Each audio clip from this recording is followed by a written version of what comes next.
भाई मोटिवेशन हम पढ़ चुके थे, मोटिवेशन का मीनिंग पढ़ लिया था, मोटिवेशन के फीचर्स पढ़ लिए थे, मोटिवेशन का प्रोसेस पढ़ लिया था। To create some attitude in a person is known as motivation. Positive भी हो सकता है और नेगेटिव भी। फायदा क्या किसी को मोटिवेट करने से, चल रहे हैं तो सबसे बड़ा फायदा है it brings peace and harmony. Sir peace and harmony कोई इंसान है जिनको ये रेलवे स्टेशन से लेकर चले जाएंगे अगर मोटिवेटेड रहेंगे?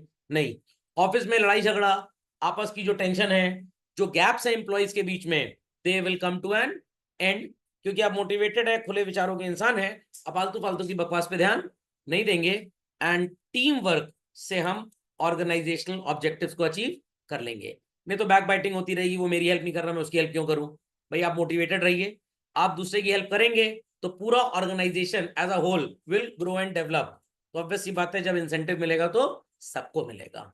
तो कॉर्पोरेट्स में ऐसा नहीं होता कि 4 लोग अगर बहुत अच्छा कर रहे हैं तो उनको इंसेंटिव दो बाकी को मत दो।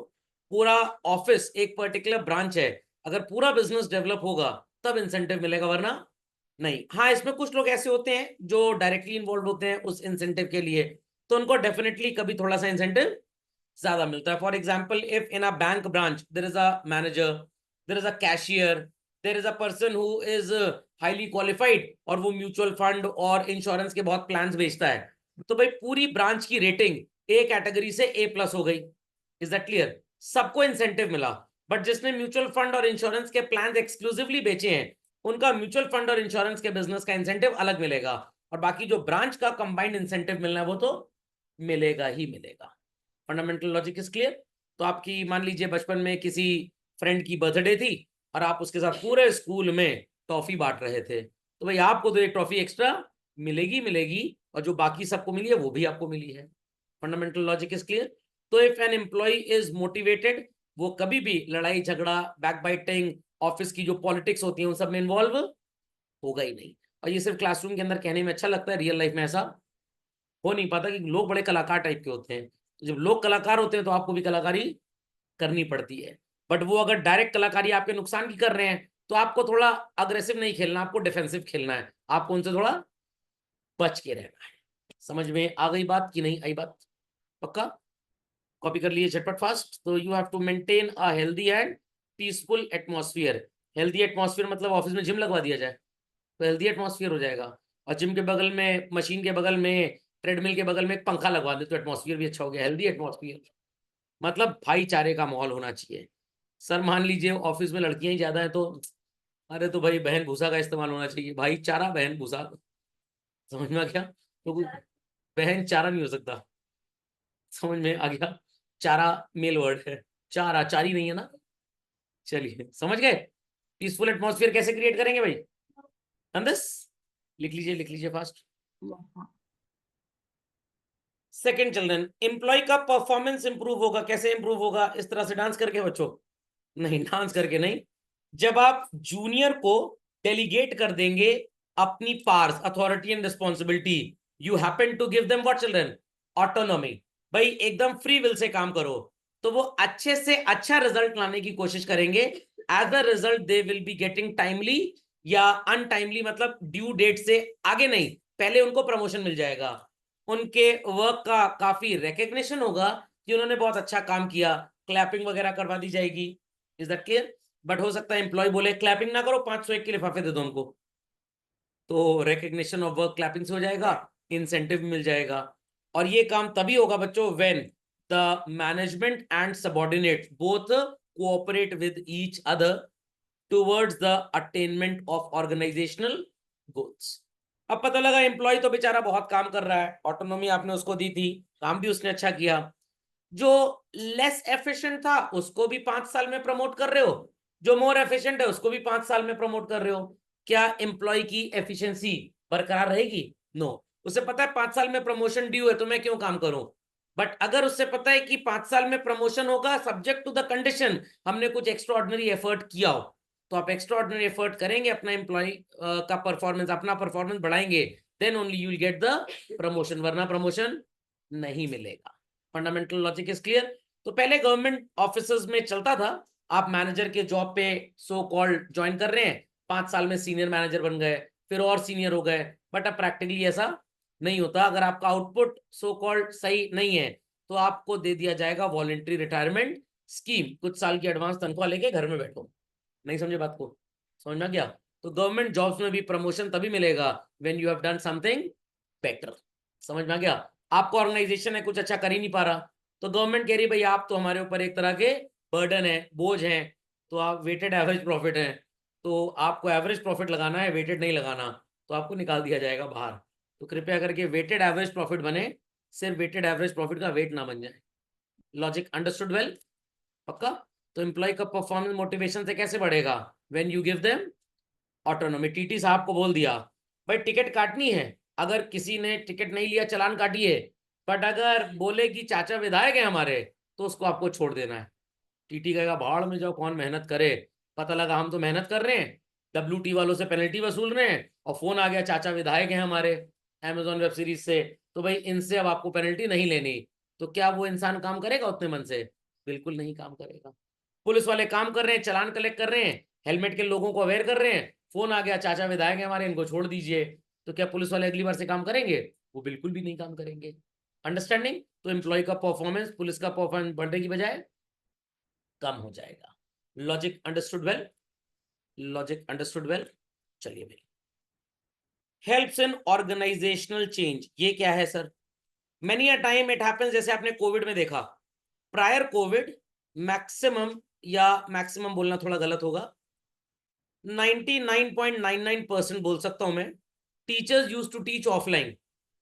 बट स्टिल कोविड के पहले भी काफी इंस्टीट्यूशंस में ये जूम और ऑनलाइन क्लासेस का चलन था।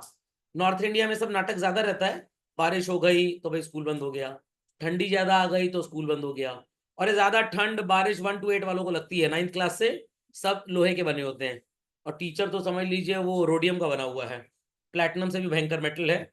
समझ में आ गया? उसको तो कुछ होना ही नहीं, उसको तो आना ही आना विद्यालय है, खोपड़े में बात गई। तो वहां पे स्कूलों में ऑनलाइन सिस्टम चलता था, बट जब कोविड आ गया या उसके बाद से मेजॉरिटी टीचिंग शिफ्ट किस पे हो गई चिल्ड्रन? ऑनलाइन। आज आप कोर्सेज देखिए जो पहले डिस्टेंस लर्निंग होते थे, now all those courses have become online. भाई रिकॉर्डेड लेक्चर्स आर अवेलेबल, बड़े बड़े कंपनीज के वेबिनार्स होने लग गए जो पहले सेमिनार होते थे। पता लगा मीटिंग रखी गई है दुबई में, गल्फ कंट्री में, चाइना से भी लोग आ रहे हैं, ऑस्ट्रेलिया से भी आ रहे हैं, अमेरिका से भी आ रहे हैं, बट जब ये ऑनलाइन वेबिनार स्टार्ट हो गए तो कितनी ट्रांसपोर्टेशन कॉस्ट कंपनीज की बच गई। तो कंपनी ने कहा कि हम एक काम करते हैं, एम्प्लॉयज को जो रिटेल सेक्टर के वो तो ऑफिस आएंगे ही आएंगे, बट जो बैकएंड का काम था वो पूरा घर से बैठे बैठे हो सकता है। तो जैसे मान लीजिए आपके जियो के मोबाइल में कनेक्टिविटी का कोई इश्यू है, इंटरनेट की लाइन में कोई प्रॉब्लम है, आप हेल्पलाइन पे कॉल करते हैं। तो पहले dedicated call centres physically building में होते थे, बट अब ये हो गया कि भाई इंटरनेट तो बड़ा आसान हो गया, क्यों हम 50 एम्प्लॉयज को ऑफिस बुलवाएं? भाई 2 एम्प्लॉय को ऑफिस बुलवाओ और बाकी से को अपने घर से काम करो, कॉल कनेक्ट होगी तो फोन घर पे भी चलाएगा, इंटरनेट लाइन आपके घर पे ठीक होनी चाहिए बस, और वो जनरली गड़बड़ आजकल नहीं होती है। Is that clear? तो आप कॉल करते हैं पहले, तो आपको कॉल जो लगती थी वो किसी फिजिकल बिल्डिंग में लगती थी जो कॉल सेंटर था, अब ऐसा नहीं है, वो एम्प्लॉय घर पे बैठ के आपकी कॉल अटेंड कर रहा है। बट अगर आप इस चेंज के लिए रेडी नहीं है तो you will be simply kicked of from your job. Change के लिए अगर आप रेडी हो गए तो आप ट्रेनिंग ले लीजिए कैसे ऑफलाइन काम से ऑनलाइन काम करना है। फंडामेंटल लॉजिक इज क्लियर और नॉट? तो ये जो एम्प्लॉय कन्विंस हो गए मैनेजमेंट के थ्रू, उनको लगा कि भाई हमारी नॉलेज और स्किल भी अपग्रेड होगी, ऑफिस जाने के लिए हर दिन कपड़े निकालने पड़ते हैं अलमारी से पहनने के लिए, वर्क फ्रॉम होम है, कोई वीडियो कॉन्फ्रेंसिंग पे तो कंप्लेन आपकी ली नहीं जाती है, इट इज ऑल ऑडियो। भाई 70 रुपए की टी शर्ट और 70 रुपए का बरमूडा पहन लीजिए, 140 रुपए में कपड़ा बन गया। और ऐसा भी नहीं है कि सो कॉल्ड कपड़े की फ्रेग्रेंस किसी को सूंघनी है, तो आप 1 ट्राउजर 2 ट्राउजर 3 ट्राउजर ले लीजिए, पूरे महीने भर आपका काम चल जाएगा। गाड़ी घोड़े की भी आपको कोई जरूरत नहीं, क्योंकि आपको घर पे ही रहना है। तो अगर आपकी सैलरी हर साल 10% बढ़ रही थी when you were doing work offline, अब बढ़ रही है सिर्फ 6%, क्योंकि आप काम कर रहे हैं ऑनलाइन, तो यू आर सेटिस्फाइड। भाई मेरा कपड़े का पैसा बच रहा है, मेरा कम्यूटिंग का पैसा बच रहा है, मेरा ऑफिस की पार्किंग का पैसा बच रहा है, फ्यूल का पैसा बच रहा है, और नए एम्प्लॉयज को जिनको कार खरीदनी थी प्लान कैंसिल, हमको कार का ईएमआई भी नहीं भरना है। तो those employees who are willing to accept the change वो रिटेन किए जाते हैं ऑर्गेनाइजेशंस में, और जो चेंज एक्सेप्ट नहीं करना चाहते वो जय माता दी।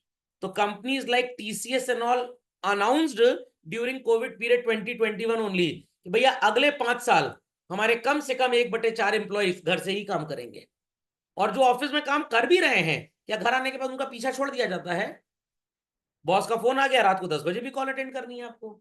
Is that clear? और मेरे तो एक दो जानने वाले हैं, वो पिछले 15 साल से वर्क फ्रॉम होम कर रहे हैं। फैमिली उनकी जॉइंट थी, नहीं जॉइंट थी, और उनके पापा मम्मी से एक आदमी टपक गया, बचे हस्बैंड वाइफ और चवन्नी अठन्नी मुन्ना। और सो कॉल, अब पुराने जमाने की मम्मी तो 4-5 बच्चा संभाल लेती थी, आज वाली आधा भी संभाल ले तो बहुत बड़ी बात है। नहीं समझे बात को? और बच्चे भी कुछ दलिद्दर टाइप के हो गए हैं। पहले तो एक बार आंख घूर दो ऐसे ऐसे मान जाते थे, हाथ बात दिखा दो, अब तो बोलते रहो, झापड़ हापड़ मार लो, पता नहीं कौन सा सॉफ्टवेयर है, वर्जन 3.D है दलिद्दर। एक बच्चे के अंदर 3 बच्चे कैरेक्टरिस्टिक आ गई है। तो जो वर्जन 3.D पैदा हो गए हैं आजकल, पहले बच्चों को समझा दीजिए, समझ जाते थे, आजकल पता नहीं किस तरह के समझते ही नहीं, जाहिल बुद्धि। तो यहाँ दोनों माँ बाप को कंट्रोल करना पड़ता है। तो भाई उनके फादर भी घर पे हैं और मदर भी घर पे हैं। Is that clear? दोनों का वर्क फ्रॉम होम चल रहा है। बच्चे को उन्होंने ऐसे बढ़ते हुए देखा है। इक्वेशन नहीं थी a+b² वाली, a+b एक्सपैंड, तो ऐसे एक्सपैंड हुआ। तो जिन पेरेंट्स का दोनों का जॉब होता है, वो अपने बच्चों को एल्जेब्रा की तरह बड़े हुए देखते हैं, इक्वेशन एक्सपेंशन की तरह। समझ में आ गया? बट बच्चों को ट्रिग्नोमेट्री की तरह बड़ा होते हुए देखिए। समझ में आ गया? ये सर आज आपने नया कॉन्सेप्ट दिया है कुछ। Logic understood well? तो अगर आपको लग रहा है कि भाई वर्क फ्रॉम होम में भी काम बढ़िया चल रहा है, बट यहाँ पे अल्टीमेटली इंप्लॉय की थोड़ी सी ग्रोथ, अभी अमेरिका में एक रिसर्च हुई थी, देखा क्या, जो इंप्लॉइज वापस ऑफिस आने लग गए 2021-22 के बाद से, उनको 2 साल में ज्यादा टेक्निक आई ऑफिस में काम करने की, उनके ऑफिस में सोशल रिलेशन ज्यादा डेवलप हुए, दे शोड मोर प्रोडक्टिविटी। और वो जो घर से काम कर रहे थे, उनका जो बोलने का, सो कॉल्ड लोगों से इंटरेक्ट करने का तरीका था, वो डिटीरियोरेट कर गया, डेप्रिशिएट कर गया, क्योंकि उनकी आदत छूट गई थी। Is that understood? पहले के बच्चे वगैरह या जो लोग भी थे काफी मजबूत थे, आजकल कुछ हुआ हड्डी टूट गई, क्यों? पेड़ पे आप कूदे ही नहीं कभी, आप तो वो ट्रेम्पोलिन पे जंप कर रहे थे, तो आपकी हड्डी में नेचुरल मजबूती आई नहीं, तो आप कैल्शियम खा रहे हैं, ज्यादा कैल्शियम खाए, पता लगा वेन्स और आर्टरीज में लेयर जम गई, हार्ट अटैक हो गया 40 साल की उम्र में, टैया। लॉजिक समझ में आया? तो ये सब प्रॉब्लम्स ही आने लग गई लोगों को। लॉजिक अंडरस्टूड वेल और नॉट? पक्का? तो इसलिए हम एम्प्लॉय को कन्विंस करेंगे कि भैया टाइम टू टाइम अपनी नॉलेज और स्किल को अपग्रेड करते रहो। अगर अपग्रेड नहीं करोगे तो भैया तुम निकल लो, तुम हमारे यहाँ काम करने के लायक हो ही नहीं। नहीं समझे बात को? तो बहुत पुराने जमाने में टीचर, वो एक चौक का भी रॉ फॉर्म आता था, हड़िया बोलते थे उसको शायद, और बोर्ड पता है स्कूलों में कैसे होते थे? वो प्लास्टर ऑफ पेरिस होता है, उसी को दीवार पे एक शेप में बना दिया जाता था और ब्लैक पेंट कर दिया जाता था, उसके ऊपर लिखा जाता था। क्या? नहीं, slate was another thing, slate तो बच्चा लेके आता था, मैं ब्लैक बोर्ड की बात कर रहा हूं। तो वो दीवार पे ही काला पेंट हो जाता था, प्लास्टर ऑफ पेरिस का एक प्लेटफॉर्म, थोड़ा सा बल्जिंग आउटवर्ड, 1-1.5 इंच का प्लास्टर टाइप बना दिया था। उसके बाद फिर बोर्ड लकड़ी के बनने लग गए, फिर ग्लास के बनने लग गए, ग्लास का सरफेस एक साइड रफ होता है, उस पर लिखने लग गए, फिर प्लास्टिक फाइबर शीट बनने लग गई, तो टीचर्स का अपग्रेडेशन हुआ। और आजकल वो बड़ा भयंकर स्मार्ट स्क्रीन वगैरह चल रहा है, पढ़ा के एक लेक्चर उसी में सेव कर दिया, दूसरे में कॉपी पेस्ट कर दिया। तो अब इसके लिए टीचर्स को स्कूलों में ट्रेनिंग दी गई बेसिकली। Is that understood? तो अगर आप इस ट्रेनिंग के हिसाब से अपने आप को डेवलप नहीं करेंगे और आप मोटिवेटेड नहीं होंगे नई चीज पे काम करने को, क्या आपको एम्प्लॉयर रिटेन करेगा? बिल्कुल नहीं रिटेन करेगा। तो आपको टेक्नोलॉजिकली थोड़ा सा डेवलप होना पड़ेगा। आई रिमेंबर हम जब पढ़ा करते थे तो स्कूल में क्लास टीचर बोलता था सारे सब्जेक्ट टीचर के पास जाओ और सिलेबस लिखवा के ले आओ, तो वो सिलेबस सब लिखवा लेते थे, बोर्ड में उसको पेस्ट कर दिया था, हर बच्चे को बता देता था। आजकल टीचर्स को गूगल फॉर्म मिलता है, वो गूगल फॉर्म पे सिलेबस भर देते हैं, एक टीचर रिस्पॉन्सिबिलिटी लेता है और वो एडिट करके बच्चों को देता है। तो काम काफी फास्ट हो गया और एक्यूरेसी आ गई इस काम में। तो जब आप मोटिवेटेड होंगे तभी तो आप नया काम करने को तैयार होंगे ना, नहीं तो हमेशा वही उबली हुई मैगी खाते रहेंगे बस, कभी आप हक्का नूडल्स तक पहुंच ही नहीं पाएंगे। तो हक्का नूडल्स तक पहुंचने के लिए मोटिवेशन होना चाहिए। नहीं समझे बात को? समझ गए? विशा जी, कृषि, वान्या जी, कोई doubt? People on the hot seat, any doubt?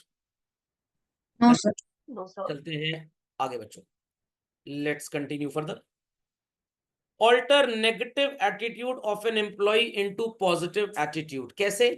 Employ बड़ा मेहनती था, सो कॉल्ड ऑफिस में उसको टाइम पे सैलरी मिलती ही जा रही थी, सैलरी में हाइक भी मिल रहा था, उसको महंगाई वगैरह के लिए अलग से अलाउंसेस भी मिल रहे थे। कुछ एम्प्लॉयज ऐसे थे जिनको पर्सनल बेनिफिट दिए जा रहे थे, कार की फैसिलिटी, अब जमादार को थोड़ा दे देंगे कार की फैसिलिटी, जो टॉप बॉस होगा मैनेजर उसी को देंगे। तो परक्विजिट्स भी मिल रही थी। कुछ एम्प्लॉयज को बोला जा रहा था भाई क्रेडिट कार्ड पे पैसा खर्च करो, फैमिली के साथ मौज करके आओ, अपनी फैमिली दूसरे की नहीं, तो आपको सो कॉल्ड और बेनिफिट दिए जाएंगे। कुछ एम्प्लॉय कह रहे हैं कि भाई हमको ये बेनिफिट क्यों नहीं मिलते, तो उनको बोला गया कि भाई आपको मिनिमम 10 साल हमारे यहाँ जॉब करना पड़ेगा, तब आपको इन बेनिफिट्स का एंटाइटलमेंट मिलेगा। एक दो लोग 4 साल जॉब करने के बाद छोड़ के जाने लग गए। एम्प्लॉयर कह रहा है भाई क्या प्रॉब्लम है? भाई प्रॉब्लम ये है कि हमें भी ये बेनिफिट्स चाहिए जो एक्सक्लूसिवली, ये तो आप सबको देते हो भाई, हमको भी दे रहे हो, ये आप कुछ को देते हो हमको भी दो। भाई बोला ना मिनिमम 10 साल, जितना काम मिस्टर एक्स ने 15 साल में किया, मैंने 4 साल में उतना काम किया है, तो भाई I deserve this, I deserve this. तो जब बाकी लोगों को लगेगा कि भाई वर्क रिकग्निशन के हिसाब से आपका सैलरी हाइक हो रहा है, टाइम पीरियड ऑफ जॉब से मतलब नहीं है, तो इन दैट केस आपका वो जो नेगेटिव एटीट्यूड था, कुछ नया आइडिया ऑफिस को ना देने का, क्योंकि प्रमोशन तो 10 ही साल में होना है, तो मैं 9वें साल में आइडिया दूंगा। बट आपको पता है कि आप आइडिया देंगे, कंपनी ग्रो करेगी, नया प्रोडक्ट नई सर्विस आएगी, तो आपका प्रमोशन हो जाएगा। तो सुंदर पिचाई ने सीधे थोड़ा सीईओ की तरह ज्वाइन किया था। जब गूगल वालों ने देखा भाई इस इंसान ने क्रोम की औकात और बढ़ा दी, तो भाई इसको प्रमोट करो, इसको रिकग्नाइज करो, इसको देखकर बाकी इंप्लॉइज भी नया आइडिया हमको देंगे और हमारा बिजनेस बढ़ जाएगा। और नहीं तो छोड़ के चला गया तो it is a negative attitude. तो many a time it happens कि एम्प्लॉय काफी टाइम तक काम करता है ये सोचकर that I will be getting certain more benefits like others, but बाद में उसको बोला था नहीं नहीं तुम्हारा तो भाई टाइम ही नहीं हुआ है। तो भैया टाइम नहीं हुआ बट काम तो जितना उन्होंने किया था 10 साल 15 साल में 5 साल में उतना कर दिया, तो भाई मेरे को बेनिफिट मिलना चाहिए, हम डिजर्व कर रहे हैं। तो किरण बेदी जी को अगर प्रमोट कर दिया गया होता तो शायद कभी भी वो अन्ना हजारे साहब के साथ धरने प्रदर्शन पे बैठती ना। तो ये उनका नेगेटिव एटीट्यूड था। फिर जब उनको गवर्नर बना दिया गया स्टेट का, it got converted into what children? Positive attitude. समझ में आई बात कि नहीं आई भाई? समझ में आ गई बात? पक्का? तो पर्सनल बिटरनेस, आपसी भेदभाव को भूल जाएं और बिजनेस को, ऑर्गेनाइजेशन के गोल को अचीव करने में हेल्प करें। Fundamental is understood? झटपट फास्ट लिख लीजिए इसको। Let's continue. Reduce employee turnover, employee भागेगा नहीं अगर आप उसे टाइम पे इंसेंटिव वगैरह देते रहें चिल्ड्रन, और अगर भाई आप उसकी चिंता नहीं करेंगे तो वो आपकी चिता जलाने में देरी नहीं करेगा। तो क्यों कुछ एम्प्लॉयज 4-5 साल एक ऑर्गेनाइजेशन में जॉब करते हैं फिर भाग जाते हैं? Because they do not get their due incentives on proper time basically. Fundamental logic is understood? तो I have seen many schools during my tenure of education कि कुछ टीचर्स ऐसे हैं, जब हम पढ़ते थे जिन स्कूलों में, रिटायरमेंट में ही उन्होंने स्कूल छोड़ा। कुछ हैं ऐसे स्कूल जहां टीचर 2-3 साल से ऊपर टिकते ही नहीं है। वो कैसे स्कूल हैं? वो दलिद्र स्कूल हैं, जो टीचर को एकदम सड़क का लेबर समझते हैं। तो आप समझ लीजिए किसी भी स्कूल में अगर टीचर बहुत पुराने हैं तो वो मैनेजमेंट बहुत अच्छा है, time to time salary hike and all that देता रहता है, तभी टीचर वहां टिके हैं। बट जब टीचर को लग रहा है भाई मेरे को 25,000 रुपये मिल रहा है, मैं 4 साल पहले जॉब में आया था भाई, तब मेरी उम्र थी 22 साल, तब 25,000 ठीक था, अब मेरी उम्र 25-26 साल हो गई, सैलरी का हाइक हो नहीं रहा है, महंगाई धनाधन बढ़े जा रही है, या सैलरी हाइक हो भी रहा है तो चिंदी चोर की तरह हर साल 200 रुपये तनख्वाह बढ़ा दो। पहले 25,000 मिल रही थी पूरे साल भर हर महीने, फिर 25,200, फिर 25,400, खोपड़े में बात गई, खोपड़े में बात गई।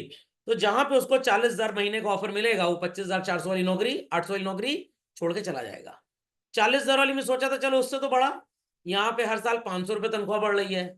तो उम्र उसकी 30 साल हो चुकी है, 22 साल में पहली नौकरी ज्वाइन की थी, और लगभग लेटेस्ट से 44,000 तक की सैलरी उसकी आ गई। बट रियलिटी में सैलरी उसकी कम से कम 60,000 होनी चाहिए।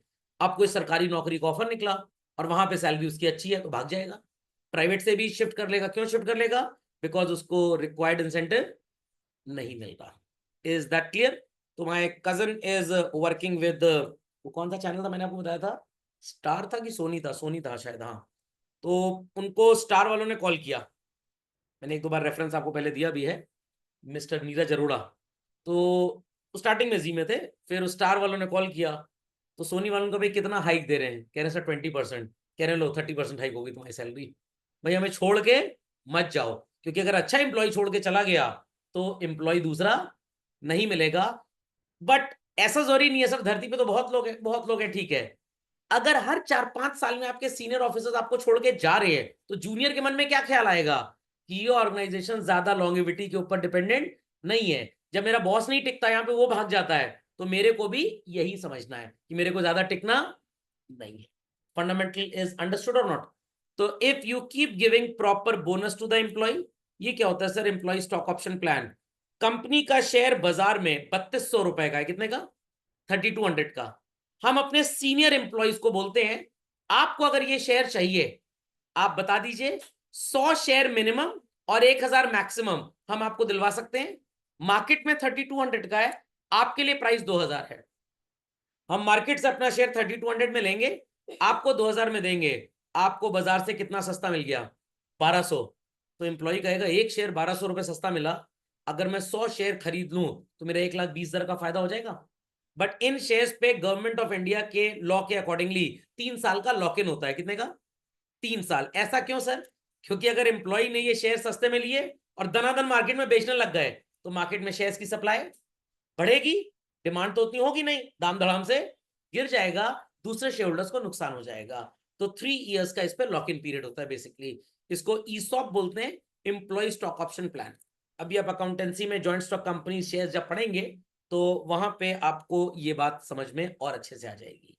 तो many employees we give shares सिर्फ इसलिए, so that they have a sense of belongingness, sense of belongingness. Perquisite क्या होता है? जब आप इनकम टैक्स पढ़ेंगे बच्चों, तो आपको टीचर्स पढ़ाएंगे, जो आपको पैसे मिलते हैं, जिसको आप सैलरी बोलते हैं। What? Salary. It is divided in multiple parts. Sir in how many parts? सबसे पहला पार्ट होता है आपका सैलरी का बेसिक वेज। क्या होता है बच्चों? उसमें ऐड किए जाते हैं व्हाट? अलाउंसेस, एंड ऐड किए जाते हैं परक्विजिट्स। सुनाई पड़ रहा है? व्हाट डिड आई से भाई? सुनाई पड़ रहा है? व्हाट डिड आई से? Yes.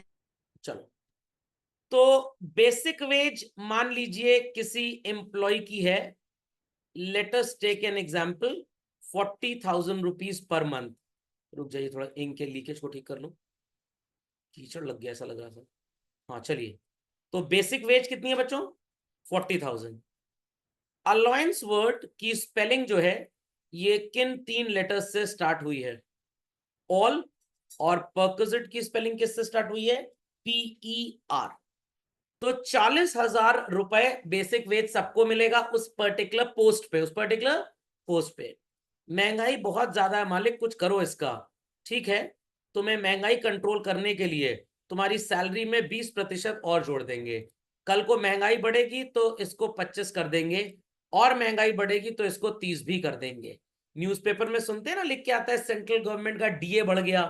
DA is dearness allowance, not for the reason you are very dear to us, that's why we are giving you dearness allowance. महंगाई भत्ता, समझ में आ गया? ये कॉस्ट इन्फ्लेशन इंडेक्स पे डिपेंडेंट होता है, जैसे जैसे महंगाई बढ़ती है वैसे वैसे DA बढ़ता है। यूनिफॉर्म अलाउंस मिलेगा, मेडिकल अलाउंस मिलेगा, आप सियाचिन में काम कर रहे हैं, स्नो बाउंड एरिया अलाउंस मिलेगा आपको। देयर आफ्टर आपको ऑफिस आने जाने के लिए भी हम पैसे देंगे in the name of transport allowance. तो ऐसे ढेर सारे अलाउंसेस होते हैं, and practically children, these are given to all employees of that particular cadre और लेवल। मैनेजर के जो अलाउंस है सारे मैनेजर्स को मिलेंगे, जो चपरासी का अलाउंस है वो सबको मिलेगा। Is that clear? चपरासी को हमने एक वो दे दिया, माउथ फ्रेशनर अलाउंस, ताकि ध्यान से काम करे। वो कह रहा है मैं मसाला खाऊंगा तभी मेरा दिमाग चलता है, नहीं तो दिमाग नहीं चलेगा। तो ऑल मनी और things given to all employees we call it as allowances. Income tax में लोग ऐसे ही पढ़ाते हैं बेसिकली। बट सीनियर मैनेजर को we have offered a facility of car, a facility of a gardener, a facility of a cook। आपने बच्चों कभी हाई कोर्ट, सुप्रीम कोर्ट के जजेस को देखा है जजमेंट देते हुए? नहीं, जब वो अपनी कार से बाहर निकलते हैं, एक वो फैंसी ड्रेस वाले अंकल उनके साथ चलते हैं ना, टोपी ओपी पहने रहते हैं, रेड कलर की बेल्ट लगाए होते हैं, उनके असिस्टेंट होते हैं। तो ये कुछ लोगों को इस तरह की फैसिलिटी मिलती है, सबको नहीं मिलती।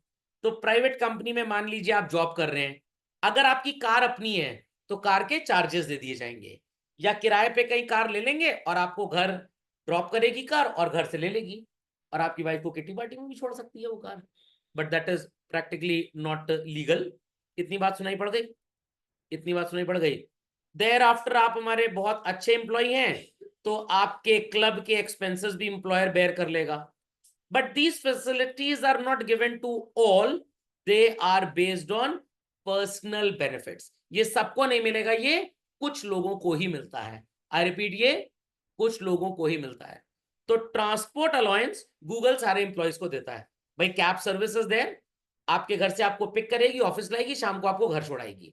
बट जिस मोहल्ले में हमारी कैब नहीं जाती, हम आपको 500 रुपए पर डे का दे देंगे, आप अपनी गाड़ी से खुद आ जाइए। बहुत जगह होता है ट्रांसपोर्ट अलाउंस। बट सुंदर पिचाई साहब के लिए एक टेस्ला गाड़ी है, शॉफर है, ड्राइवर एंड ऑल दैट, एक उसमें गार्ड भी है, एक सिक्योरिटी इंचार्ज भी है। तो वो सुंदर पिचाई साहब को घर से पिक करेगी और ऑफिस ले आएगी और फिर ऑफिस से घर छोड़ देगी। समझ में आ गया? It is car perquisite, car perquisite. और सबको जो दलिद्रों की तरह बस में भर के ठूस के ले आए, वो कार का अलाउंस होता है। तो allowance is given to all, is that clear? But perquisite is given to some particular class of persons only, ये सबको नहीं दिया जाता। Is that understood? तो perquisite का मतलब समझ गए? कंफर्म? चलिए, तो लोग घर में रह रहे हैं, लोगों को घर भी चाहिए किराए का, ऑफिस कह रहा है ठीक है, आपकी सैलरी का 12% हम आपको HRA देंगे। HRA मतलब हर हर Mahadev, house rent allowance. What children?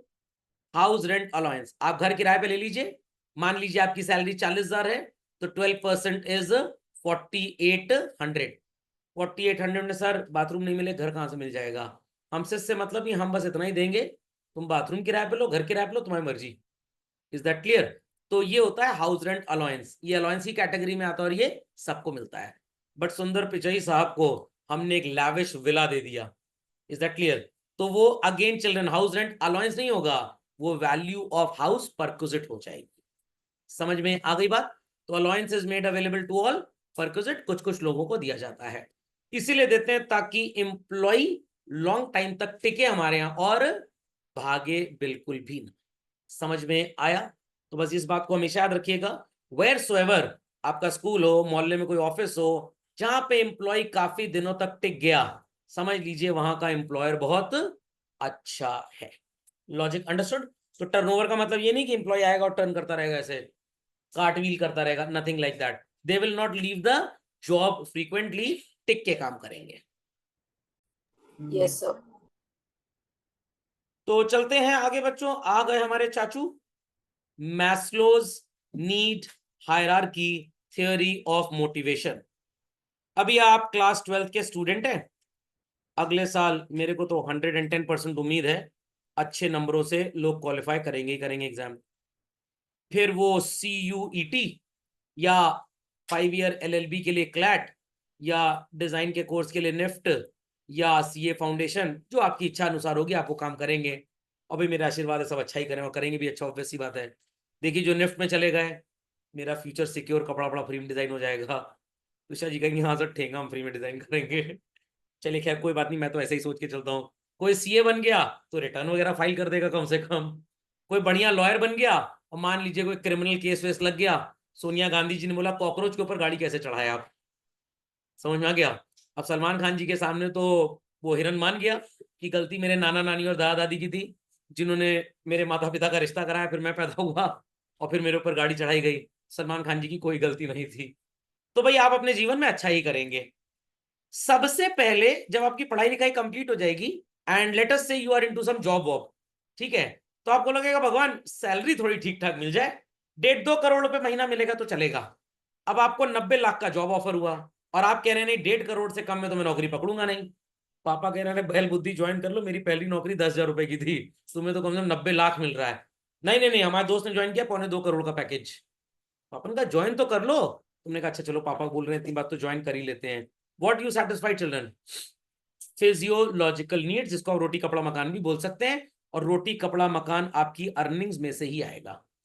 जब कुछ साल आप जॉब वॉब कर लेते हैं या स्टार्टिंग में कहीं ना कहीं आपके दिमाग में होता है अगर ये एम्प्लॉयर लात मार के निकाल दिया तो मेरा क्या होगा, तो you are concerned with your safety and security needs, कि मेरे को भाई किक आउट यहां से ना किया जाए। फिर कुछ साल आपको और हो गए, जॉब चेंज किया या सेम जॉब था, आपको दे दिया गया एम्प्लॉय स्टॉक ऑप्शन प्लान। मतलब आपको ऑफर किया जा रहा है कि हमारी कंपनी के 100 से 1000 शेयर अगर आप खरीदना चाहते हैं तो हैवी डिस्काउंट पे हम आपको दिलवा देंगे बाजार से। 3200 रुपए का शेयर बाजार में है, हम 2000 में आपको खरीदवाएंगे, बीच का पैसा कंपनी मिलवाएगी। तो जिस दिन बच्चों आपको ये ईसॉप्स दिए जाते हैं ना, डायरेक्ट बता रहा हूं आपको, you start having a feeling of belongingness. नहीं समझे बात को? या आपको मुकेश अंबानी ने अपने बेटे की शादी में बुला लिया और मेरे को वो हल्दीराम की नमकीन का डिब्बा दे दिया, तो भाई सेंस ऑफ बिलोंगिंगनेस किसको फील होगा, आपको या मेरे को? मेरे को फील होगा, आपको फील होगा। बट शादी से जब आप लौट के आए ना, आपने कहा सर बहुत दलिद्रापा हुआ, सर वहां अमिताभ बच्चन तक कड़छी से खाना सर्व कर रहे थे। मैंने कहा अच्छा मैं तो नहीं गया कम से कम। Is that understood? तो जब एम्प्लॉयर आपको काफी क्लोज रखता है अपने, you feel the sense of belongingness. ये नहीं कि नेताजी आईएएस ऑफिसर से कह रहे चलो मेरा जूता साफ करो। बिलोंगिंगनेस, ये बिलोंगिंगनेस नहीं होती, ये दूरनेस होती है। ओके, फिर आपको लगता है कि अब बहुत हो चुका, बस अब हम चुलबुल पांडे बन गए हैं, हमें सीईओ का जॉब मिले, हमें इंपॉर्टेंट मीटिंग्स में बुलाया जाए, चाहे हम भेजे से खाली हो, बट हमारी औकात में कमी नहीं होनी चाहिए। सर समझ गया सर? आप यहां पे क्या बन जाते हैं? नहीं समझ में आ रहा? अच्छा एक और वर्ड, चलिए अब बताइए, सोचिए सोचिए सोचिए। अरे सोच नहीं पा रहे भाई, हे भगवान, नहीं सोच पा रहे? अच्छा पी भी है, एफ भी है, अरे क्या बन गए? फूफा जी। आप यहाँ पे ऑफिस के फूफा बन जाते हैं, आपका थोड़ा मुंह बिगड़ जाता है। सर क्या पैरालिसिस हो गया? नहीं नहीं ऐसा कुछ नहीं हुआ। आपको लगता है कि भाई ऑर्गेनाइजेशन में मेरी भी कुछ औकात है, सेंस ऑफ बिलोंगिंगनेस गया भाड़ में, मेरे को थोड़ा सा ज्यादा इंपॉर्टेंस दी जाए, और आपकी सेल्फ एक्चुअलाइजेशन नीड्स भी इसके ऊपर होती हैं। अब आत्मा तृप्त हो गई है, अब हम एकदम CEO level, senior president, chairman इन लेवल्स पे आ चुके हैं। अब सीधे भगवान अपनी गोद में बुला लो, ये भगवान का घर है। समझ गए बात को? तो ये है मैस्लो की थ्योरी बच्चों। और बचपन में ऐसा ही होता है, आप बोलते हैं घर वालों से थोड़ा खिलौना वगैरह दिलवा दो, कुछ चीज खाने की पसंद आ गई तो ये ले ली। देर आफ्टर आपको लग रहा है हॉस्टल चले गए पढ़ने, पापा पैसे भेजेंगे कि नहीं हर महीने। Is that clear? फिर आपको भी घर के इंपॉर्टेंट डिसीजंस में सो कॉल्ड कंसल्ट किया जा रहा है, नहीं तो आपको लगेगा आपकी इंसल्ट हो रही है, तो you start having belongingness needs. नहीं तो आप लोग हमसे तो कुछ पूछा ही नहीं जाता, हमको दलिद्र समझ लिया गया है, तो भाई जैसी हरकतें जिंदगी भर की है वैसा ही होगा। ओके, फिर एक दिन आपको लगता है कि भैया हम ही हम है, बाकी सब चीनी कम है, हमसे काहे नहीं पूछा गया। तो अगर फूफा जी बुआ जी के साथ आए थे शादी में, बट मुंह बना के एक इंपॉर्टेंट रस्म होने से पहले ही निकल लिए, तो अब पापा परेशान है कि फूफा जी बुरा क्यों मान गए, चाहे मान जाए हम क्या करें। फूफा जी ने एस्टीम नीड को दिल पे ले लिया। Is that clear? तो शादी ब्याह के कार्यक्रम से पहले ये मेरा वीडियो लेक्चर सबको दिखा दीजिएगा, Maslow's hierarchy theory of motivation का। समझे बच्चों बात को? सबने बना लिया डायग्राम? उल्टा मत बना के जाइएगा, एग्जाम में अंडा मिलेगा नहीं तो आपको, वो मोटिवेशन का डीमोटिवेशन हो जाएगा। चलिए सो बेसिक फिजियोलॉजिकल नीड्स क्या होती है भाई? रोटी कहाँ गई? रोटी, रोटी ये रही। तो कपड़ा वपड़ा कहाँ गया? कपड़ा है ही नहीं। अच्छा कपड़ा पहले ही पहना हुआ है। ये मकान है और ये नींद है, अरे नींद तो आई जाएगी मतलब। तो the basic needs that you want to accomplish are called as physiological needs. तो कभी कभी आपने सुना होगा एम्प्लॉय के ऊपर चोरी का इल्जाम लग गया। एम्प्लॉय क्यों चोरी करता है? जब उसकी बेसिक फिजियोलॉजिकल नीड सेटिस्फाई नहीं होती। तो आपको एक केस स्टडी आएगी एग्जाम में, मान लीजिए 4 नंबर की, और उसमें लिखा होगा एक एम्प्लॉय था जो चोरी करते हुए पकड़ा गया। तो as per Maslow's hierarchy need theory, which need was not fulfilled that tempted him or her to steal the money? तो आपका जवाब क्या होगा? Basic psychological needs. समझ में आ गई बच्चों बात? पक्का? झटपट इसको लिख लें। Next we have safety needs. भाई हम जिस ऑफिस में काम कर रहे हैं उस ऑफिस का माहौल थोड़ा सा ठीक होना चाहिए। ऐसा ना हो कि जो हमको मशीन दी गई है बड़ी डेंजरस मशीन है, या क्राइम रेट बहुत ज्यादा है। तो अगर आपको बोला जाए कि भाई जाओ बिहार में ऑफिस ज्वाइन कर लो, आप कहेंगे हमारा रेजिग्नेशन लेटर ले लो, हम बिहार में तो काम नहीं कर पाएंगे। बड़े कनिंग टाइप के लोग हैं।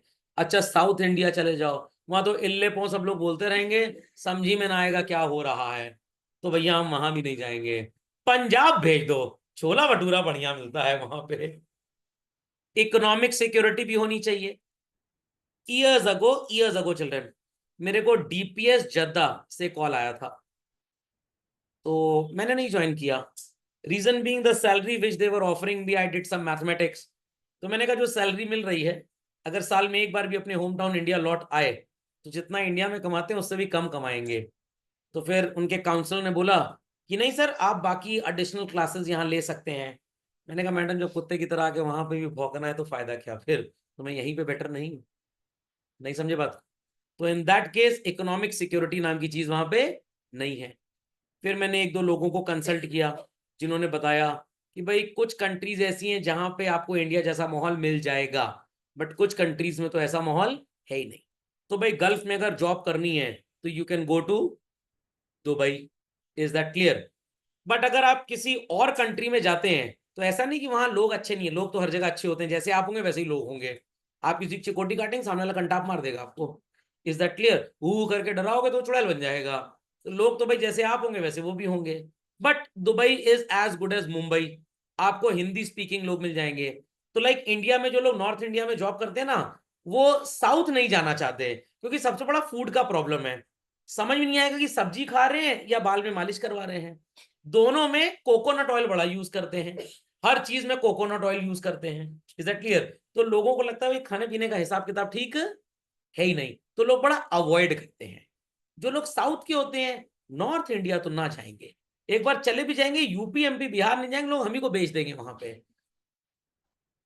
चपाती नहीं मिलती, बड़ा प्रॉब्लम है। डोसा सांबर, सांबर खा के मुंह इतना पतला सा हो जाएगा आपका, और मुंह ऐसे सांबर की तरह हो जाएगा एकदम, तो आप सांबर लगने लग जाएंगे एक दो दिन में। Is that clear? तो which type of problem is there? कहीं पे फिजिकल सिक्योरिटी का प्रॉब्लम, कहीं इकोनॉमिक सिक्योरिटी, कहीं पे social security. Is that clear? Is that clear? क्यों लोग सरकारी नौकरी पकड़ना चाहते हैं? सर सरकारी नौकरी कहाँ होती है, दामाद होते हैं वो तो। खत्म वो जमाना बच्चों, पुराना जमाना था, अब ऐसा नहीं होता है। तो these are the reasons why people prefer to do job at a place, why people do not prefer to do job at a place. तो अगर बच्चों आपको रिलायंस इंडस्ट्रीज में और टाटा में जॉब मिले ना, तो मेरे ओपिनियन में टाटा में जॉब ज्वाइन कर लेना। फैक्ट्री नुकसान में भी जाएगी तो नौकरी से नहीं निकाले जाओगे कम से कम। तो ये जो गुजराती आदमी बहुत चतुर है, बहुत चतुर। बेटे की शादी करनी थी, जियो का रिचार्ज बढ़ा दिया, इस और बुलाया भी नहीं हम लोग को। अरे आते तो 11-21 आशीर्वाद देके ही जाते। समझ में आ गया? नहीं समझ में आया? आनंद भाई के पीछे छुप के आइस पाइस भी खेल सकते थे हम लोग, बट नहीं बुलाया गया। खोपड़े में बात गई कि नहीं गई? समझ में आ गया? समझ में आ गया? तो जब भी आप जॉब वगैरह ज्वाइन करते हैं, आप ऐसी मल्टीपल सिक्योरिटीज को चेक करते हैं children. Logic understood? Logic understood? पक्का? तो मान लीजिए आप बन गए बहुत बड़े लॉयर, एलएलबी वगैरह क्लैट वगैरह कर लिया। एक ऑप्शन है बिहार पीसीएसजे में जॉब लग गया। दूसरा ऑप्शन है गूगल ने आपको न्यूयॉर्क बुला लिया as a senior legal advisor. कहाँ जॉब करेंगे? सर गूगल चला जाए। समझ? तो आलसी टाइप के हैं तो बिहार पीसीएसजे, दिन भर मसाला खा के पिचपिचाते रहिएगा हर जगह, और गूगल के तो भाई वारे ही नहीं आ रहे हैं। It depends. समझ में आ गया? सर अमेरिका में सिक्योरिटी है, हाँ जब तक आप ठीक ठाक चलते रहेंगे तो सिक्योरिटी है। वैसे मेरा कजन है, उसको जो हिडम्बे टाइप के अफ्रीकन होते हैं ना, वो एक बार उसका लैपटॉप और मोबाइल पार कर दिए थे। तो वो लैपटॉप लेने गया, $500 बेचारे को देना पड़ गया। तो कह रहा है what about my mobile phone? कह रहे डील सिर्फ लैपटॉप की हुई थी। Then he went to the police station. Police वाला कह रहा है सर यू आर सेफ ना, बाकी इंश्योरेंस से कवर हो जाएगा, परेशान मत होइए। वहां की पुलिस तो और डरपोक है। यहाँ पे तो मोहल्ले की 4 लोग चले आओ चलो देखते हैं क्या होता है। फिर एक आदमी को और बुलाओ, रील जो बनाएगा वो भी तो चाहिए हमको। Social media security. समझ गए भाई? तो इन सिक्योरिटीज को देखना बहुत जरूरी है। Logic understood? चलिए, वो कोटा वगैरह की न्यूज आती है ना, बच्चे टंग लिए। अभी जैसे मैं एक बार बेटे से बात कर रहा था, मैंने कहा तुम्हारे टेस्ट में ऑनलाइन रहता है सब कुछ। मैंने कहा इस शिफ्ट में 5000 बच्चों ने टेस्ट दिया, इसमें कम हो गए? कह रहा हाँ, दो तो परसों ही आत्महत्या कर ली, तो वो 2 कम हो गए होंगे कम से कम। तो इसलिए वहां पे भी लोग जाना कम चाह रहे हैं आजकल, क्योंकि पेरेंट्स को डर है हमारा बच्चा गया, पता लौट के आया ही नहीं और खर्चा बढ़ गया। Is that clear? चलिए, अब ये सवाल मत पूछ लीजिएगा सर मान लीजिए कोटा में किसी ने कोचिंग ज्वाइन कर ली, वो आत्महत्या कर लिया, तो सर वो कोचिंग की फीस रिफंड होगी कि नहीं होगी? अब मैं जाऊंगा अगले साल तो पूछ के बता दूंगा आप लोग को। चलिए। belongingness needs, social interaction, management of the office से सेइंग ए बाहर खड़े रहो, भी थोड़ी देर में बुलाते हैं। सुंदर पिचाई साहब बाहर चपरासी के साथ बेंच में बैठे हुए हैं, कह रहे जरा चाय लाओ मेरे लिए, देख लेते हैं ना। क्या सुंदर पिचाई साहब जॉब करेंगे यहाँ पे आगे? क्योंकि इनको कभी भी एफिलिएशन या सेंस ऑफ बिलोंगिंगनेस लग ही नहीं रहा है। समझ में आई बात कि नहीं आई? खोपड़े में बात गई? मान लीजिए आपके स्कूल की डिसिप्लिन कमेटी बनी, अब जो सीनियर पोस्ट होती है चौधरी वाली, उसमें तो प्रिंसिपल सबको बुला के इंटरैक्ट कर रही हैं, और जो क्लास मॉनिटर होता है उस बेचारे कोई बुला ही नहीं रहा है, कहेगा जाओ भाड़ में, मैं भी कोई काम नहीं करूंगा। तुम्हारी औकात भी तो हो, बुला, तुम क्लास मॉनिटर हो, तुमसे head boy, college captain, house captain यही अगर बात कर लें तो समझ लो हो गया तुम्हारा सेंस ऑफ बिलोंगिंगनेस। फूफा जी तो चलो मुंह फुलाए, समझ में आता है, उनकी छोटी बेटी का भतीजा हमको नहीं वो मिलनी में बुलाया गया, हमारे वो 1100 का लिफाफा नहीं बना था हमारा, तो सूप छन्नी भी बोल रही है। कहावत सुनिए ना, सूप जानते हैं किसको बोलते हैं? वो लकड़ी का ना खटखट करते हैं, लाई चने के ठेले पे होता है ना, उसकी तो औकात है, छन्नी छोटी सी बेचारी, इसकी क्या औकात? नहीं समझ में आई बात? समझ में आ गई बात कि नहीं? तो एक रिश्तेदार की शादी थी, मम्मी बोली ठीक से नहीं बुलाए, हम जाएंगे नहीं। हमने क्या बोला, आपके कान में आके बोलेंगे? अरे बुला लिया, मैसेज कर दिया, फोन आ गया, कार्ड तो नहीं आया है। हमने कहा आजकल ऐसे ही ई कार्ड आता है। अरे बड़ा समझाना पड़ा उनको, तब जाके रेडी हुई। मैं भी खुश हो गया, थोड़ा मुंह फूला हुआ तो शगुन कम देना पड़ेगा। कह रही शगुन का 11,000 का लिफाफा तैयार कर लेना। ये ई कार्ड आया, मुंह फूला था तो 11,000 का लिफाफा। हमने ये कुबेर का खजाना है क्या मेरे पास? नहीं बेटा, तुम्हारी शादी में भी 5100 दे के गए थे। फिर मैंने तुम्हें इंडेक्सेशन का कैलकुलेशन किया, 5100 डिवाइडेड बाय 2006 में जब शादी हुई थी, कॉस्ट इन्फ्लेशन इंडेक्स क्या था, इंटू 2022 में शादी हुई, कॉस्ट इन्फ्लेशन इंडेक्स क्या है, तो उससे 51,000 आ रहा था। तो मैंने चलो मम्मी 11 पे मान गई तो 40,000 का डिस्काउंट है। लॉजिक समझे? तो भाई बिलोंगिंगनेस की नीड जब तक नहीं होगी तब तक आप अपने ऑफिस के लिए कुछ अच्छा आइडिया सोचेंगे नहीं। तो हर मीटिंग में सुंदर पिचाई साहब को जब बुलाया जाएगा, हर मीटिंग में विशाल सिक्का साहब को जब बुलाया जाएगा, अब ई कौन है सर?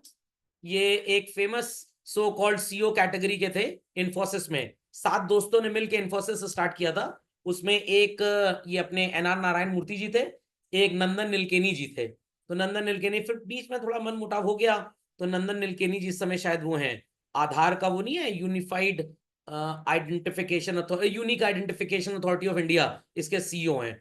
तो जब हर मीटिंग में डायरेक्ट नेताजी इनको बुलवाएंगे तो इनको लगेगा हाँ मिनिस्टर डायरेक्ट मेरे से बात कर रहा है, मतलब I am N integral part. वो इसलिए बुला रहा है कि नेता के पास तो बुद्धि है नहीं, तुम्हारी बुद्धि से काम करेगा। तो बच्चों जो हमने आपको पढ़ाया था प्लानिंग कमीशन तो हिंदुस्तान में चलता नहीं है, अब इंडिया में क्या चलता है? नीति आयोग। तो नीति आयोग में भी यही चीज है, हर स्टेट के चीफ मिनिस्टर और हर यूनियन टेरिटरी के जो एलजी होते हैं, लेफ्टिनेंट गवर्नर, सबका पार्टिसिपेशन है, सो that they have a feeling of affiliation and belongingness. नहीं समझे? जब प्लानिंग कमीशन था तो चेयरमैन होते थे प्राइम मिनिस्टर और उन्हीं की पार्टी के लोग होते थे, अलग स्टेट्स के मिनिस्टर्स नहीं होते थे। इसलिए दूसरे ministers many a times central government की पॉलिसीज को अपने स्टेट में लागू ही नहीं करते थे, भाई हमारा क्या फायदा। बट जब अब उनको बुलाया जाता है, नीति आयोग में एक परमानेंट मेंबरशिप दे दी गई, हर चीफ मिनिस्टर की एक चेयर है, तो उनको लगता है that we are an integral part of the country, और हमसे चीजें पूछी जा रही हैं, हमसे पूछा जा रहा है भाई बताइए आपके स्टेट के डेवलपमेंट के लिए आपको कितना पैसा दे दें, तो accordingly they also work for the betterment, और सेंट्रल गवर्नमेंट की पॉलिसीज को अपने आप वो अप्लाई भी करते हैं।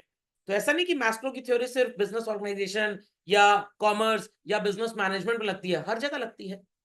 समझ में आ गया? तो जब मेरी उम्र 12, 15, 16, 17 साल थी तो मेरे पापा मेरे से घर का कोई डिस्कशन नहीं करते थे, बच्चों उसके बाद भी नहीं करते थे। तो डिस्कशन क्या होता था, मेरी वाइफ से ही पूछ लेते थे कि भाई रिश्तेदार के यहाँ शादी है, बताओ बहू क्या देना है। तो बहू यूज टू से बाहर से पूछो पहले, एंड बाहर क्लास लिए, खाना खाया, अपना समझ लो जो करना है। तो मैं बोल देता था हाँ बस ठीक है तुम लोग समझ लिया ना। बट अगर मान लीजिए जब आपकी एक एज हो जाए, जब आप घर के एक इंपॉर्टेंट मेंबर हैं, आप पैसा कमा के घर को दे रहे हैं, तब भी आपसे कुछ नहीं पूछा जा रहा है, तो भाई तब तो थोड़ा बहुत दुख आपको होगा ही होगा। मेरे को एकदम डी कंपनी समझ ली है दलिद्र, पैसा भी मैं कमाऊं, खर्चा मैं करूं, और मेरे से राय मशवरा ही नहीं लिया जा रहा है। तो वहां पे फिर घर में तड़ तड़ तड़ तड़ तड़ तड़ तड़ तड़ फूट डल जाती है। समझ गए इस बात को? समझ गए भाई? अभी अद्वै भाई के घर में एक नई कार आनी है, कौन सी? वही तस्ला, अरे मतलब टेस्ला, 4 करोड़ की गाड़ी है। पापा कलर फाइनल कर लिए, मम्मी मॉडल फाइनल कर ली, छोटा भाई कह रहा है मैं डिलीवरी लेने जाऊंगा। ये भाई साहब क्या करेंगे, ये चेक पे साइन करके पेमेंट करेंगे। जैसे ही गाड़ी आएगी तुरंत मिट्टी का तेल डाल के चला देगा उसको, क्योंकि सेंस ऑफ बिलोंगिंगनेस हुआ ही नहीं। नहीं समझे बात को? इन बातों का वास्तविकता से कोई लेना देना नहीं है। ना इन्होंने 4 करोड़ की कोई चेक साइन करनी है, ना कोई गाड़ी आनी है। ये क्या है सर, टेंट के अंदर से काहे झांक रहा है ये? भाई सेपरेट केबिन हमको दे दिया जाए। हाँ तुम बड़े चौधरी हो, तुमको सेपरेट केबिन दिया जाए। पुराने बैंकों में अगर आप जाइए एसबीआई में, मैनेजर साहब का बढ़िया लकड़ी का कैबिन वेबिन होता था, उनका भोकाल अलग रहता था एकदम। बट बच्चों जापानीज सिस्टम क्यूबिकल सिस्टम का है, एक जगह आप खड़े हो जाए पूरा ऑफिस आपको नजर आएगा। तो go to the branch of HDFC bank, go to the branch of Standard Chartered bank, go to the branch of Deutsche bank, उनका सिंबल इसी तरह का square, go to any world class corporate organisation, ये चोरी छुपे वाले cabin आपको नजर नहीं आएंगे। हर जगह क्यूबिकल सिस्टम है। और ये नहीं कि भाई टाइम हो गया 1:30 से 2:30 तो हम लंच करने जाने, नो, जब लेस बिजी आवर्स होंगे आप खाना खा सकते हैं। तो every employee is easily accessible in the office to the public. नहीं समझ में बात? समझ में आ गई? बट स्टिल गवर्नमेंट के जो ब्यूरोक्रेसी ऑफिसर्स हैं, आईएएस का ऑफिस हो गया, तो अभी थोड़े से दरवाजा वगैरह बंद वहां पे रहता है, नहीं तो पता लगा जूता एक जगह से फेंका दूसरे जाके लग गया उसको, तो शायद इसलिए ऐसा होगा। Desires for having respect, positive self image and respect from others। Khopde में बात गई, खोपड़े में बात गई। स्कूल में ड्रेस होती है बच्चों, जो ड्रेस बच्चे पहन के आते हैं वही टीचरों को पहना दी जाए। कुछ टीचर तो लगेंगे ही नहीं कि बच्चे हैं कि टीचर हैं, तो उसने टीचर को बोला कि भैया ऐसा है, ड्रेस ना पहन के आना। इज दैट अंडरस्टूड और नॉट? क्यों? क्लास 4 जो जमादार एंड ऑल होते हैं उनकी ड्रेस अलग होती है, फिर क्लास 4 एम्प्लॉयज अलग, ऑफिस के एम्प्लॉयज अलग, और टीचर्स की ड्रेस अलग। कभी कभी तो टीचर से कहते हैं वो रेड कलर की चेक वाली शर्ट और ब्लैक पैंट पहना, वेटर लगता है टीचर उसमें। क्या लगता है? वेटर। कुछ स्कूलों में कहा जाता है भाई कोट वगैरह पहन के आओ, स्कूल का एम्बलम होता है, हाँ वो थोड़ा ठीक लग रहा है मान लीजिए, तो भाई स्कूल कह रहा है हम सबको ये ड्रेस सिलवा के देंगे। समझ में आ गया? आपको जॉब का टाइटल दे दिया गया, आप क्या है? Associate vice president. क्या है आप? Associate vice president. बड़ा भोकाली नाम है। काम पता है क्या है? घर घर जाके ऑफिस ऑफिस जाके अकाउंट खोलना है आपको। समझ में आ गया? हाँ ये मैं आपको एक छोटा सा एग्जांपल देता हूँ। स्टेट बैंक ऑफ इंडिया है बच्चों, स्टेट बैंक ऑफ इंडिया की कनॉट प्लेस पे एक ब्रांच है न्यू दिल्ली में। वहां पे मान लीजिए आपके मौसा जी के बेटे को मैनेजर का जॉब मिल गया, और आपको लगेगा छी एमबीए किया हुआ है, सीए किया, एसबीआई में मैनेजर है, एचडीएफसी बैंक में नौकरी है, डेप्यूटी वाइस प्रेसिडेंट जॉब है। सुनाई पड़ रहा है? इनको दिन भर ऑफिस बैठने का जाना नहीं है, बस देखना है कैमरे में। सैलरी कितनी है? 1,40,000 रुपए महीना। हर 3 साल में सो कॉल्ड घूमने का ऑफर भी मिलेगा। खोपड़े में बात गई कि नहीं गई? ये कौन है? DVP, deputy vice president. ये सेल्समैन की तरह काम है इनका। इनको सो कॉल्ड लोकेलिटी के बड़े बिजनेसमैन को पकड़ना है और रिक्वेस्ट करनी है अकाउंट खुलवा लो, लाइफ इंश्योरेंस पॉलिसी ले लो, म्यूचुअल फंड ले लो, और साल भर का इनका 100 करोड़ रुपए का टारगेट है। मंथली सैलरी इनकी 90,000 है, प्लस इंसेंटिव मिलेगा अगर 6 महीने में टारगेट नहीं अचीव कर पाए। जय माता दी। तो भाई देखने में तो ये मैनेजर लग रहे हैं, औकात किसकी ज्यादा है? मैनेजर की। और नाम किसका भोकाली है? Deputy vice president, senior chef, senior chef. Taj में चपरासी, तो भाई ताज का चपरासी बेटर है किसी वो लल्लू ढाबे के सीनियर शेफ से। नहीं समझे बात को? समझ में आ गया? समझ में आ गया? Clearly understood? Logic clear? तो ऐसे भयंकर भयंकर नाम दे दिए जाते हैं ताकि लोगों को थोड़ा सा एक सेल्फ रिस्पेक्ट अपील हो। नहीं समझे बात को? आपने शाहरुख खान का नाम सुना है? सलमान खान का नाम सुना है? मेरा मोटिवेशनल लेक्चर करना चाह रहे थे, मैंने क्यों, कहना बड़ा डिप्रेशन हो रहा है, वो जो राजकुमार राव है बहुत मूवी में काम कर रहा है। मैंने कहा राजकुमार राव को तो ऑफर आता है ट्रू वैल्यू की गाड़ी की एडवर्टाइजमेंट का, उसको भी बेच लेता है, और तुम लोग थोड़े से हाई फाई टाइप के हो, 100 करोड़ से नीचे की मूवी हम नहीं करेंगे। राजकुमार राव कह रहा है 10-10 करोड़ की 10 भी मिले तो चल जाए, खाली है तो बैठ रहा हूं मैं, काम किया मेरे पास। नहीं समझे बात को? समझ में आ गया? तो भाई अगर आप आज की बात करें तो सलमान खान के पास बहुत पैसा होगा, शाहरुख खान का तो 10-12 हजार करोड़ का इन्वेस्टमेंट अकेले दुबई में है, मेरा भी है 30-40 हजार करोड़ का इन्वेस्टमेंट, मैं किसी को बताता नहीं हूँ। Is that clear? ये लेक्चर भेजना देना इनकम टैक्स ऑफिस, वो कहेंगे हमको पागल बना दिया गया, 5 रुपए नहीं इस आदमी के पास, कह रहे 40,000 करोड़ का इन्वेस्टमेंट है। सोमन मोहल्ले में रेड वेट पड़ेगी तो भोकाल बन जाएगा। Is that clear? चलिए, तो खैर मजाक की बात है, बट राजकुमार राव को क्या लग रहा है कि भाई मैं इनका तो मुकाबला कभी कर ही नहीं पाऊंगा, let's start working in OTT, यहीं से अपना करियर एस्टेब्लिश कर लो। तो वेल्थ की बात करें तो राजकुमार राव के पास पैसा नहीं है, नाम किसका ज्यादा है, शाहरुख खान और सलमान खान का, तो this is estimates, it is estimate. तो सलमान खान के सिक्योरिटी गार्ड की सैलरी हर महीने की 5 लाख है, राजकुमार राव की महीने की कमाई 5 लाख होगी। Is that clear? वो लोग बिना वैनिटी वैन के घूमते ही नहीं है, ये रिक्शे पे भी घूम लेगा। अभी आया था हमारे इलाहाबाद में, कह रहा था सर आपसे मिलना है, मैंने कॉल काटी पहले और फिर ब्लैकलिस्ट में उसका नंबर डाल दिया, मैंने कोई टाइम नहीं मेरे पास। ये बात समझ में आ गई? तो भाई एक समय आता है जब लोगों को सेल्फ रिस्पेक्ट बहुत प्यारी होती है और वो नहीं मिलती तो वो नौकरी छोड़ के चले जाते हैं। समझ में आ गई बात? सेल्फ एक्चुअलाइजेशन नीड्स, आपको जब लगने लगता है हाँ ये जॉब मेरे लायक है, कोई ऐसा डिसीजन लिया जो था तो बड़ा रिस्की बट लग गया सही पे निशाना और टारगेट अचीव हो गया, आपको ऑटोनॉमी दी गई है, be as creative as you can. तो जब आप ये चीजें फुलफिल कर लेते हैं तो आपको कुछ अच्छा लगता है कि हाँ मैंने दुनिया के लिए, मैंने सोसाइटी के लिए, मैंने ऑफिस के लिए, मैंने बिजनेस के लिए कोई अच्छा किया है।